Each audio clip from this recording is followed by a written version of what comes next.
Hey there, finance enthusiasts. If you're looking to get a better handle on your spending and budgeting, adding your credit cards to Mint is a game changer.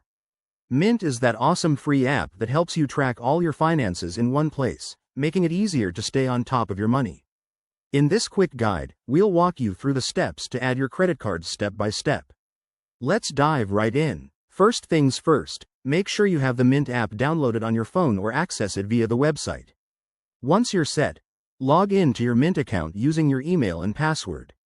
If you're new, you'll need to create an account. It's super straightforward and only takes a minute. Now, once you're logged in, head over to the Accounts section.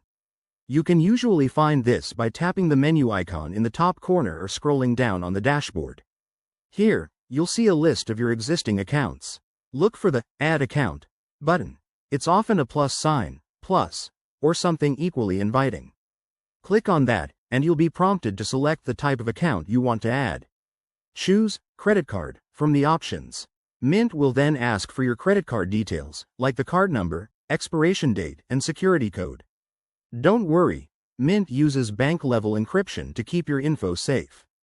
After entering the details, Mint might ask you to verify the account. This could involve logging into your credit card's website or confirming a small test transaction.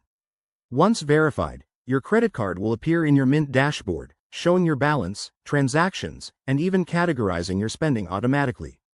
One quick tip. If you run into any issues, like an error message, double-check that your card details are correct or contact Mint's support. They're really helpful.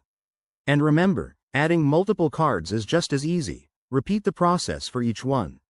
There you have it. By adding your credit cards to Mint, you'll gain valuable insights into your spending habits and work towards your financial goals. If you found this helpful, give it a thumbs up and subscribe for more money-saving tips. Thanks for watching, and see you next time.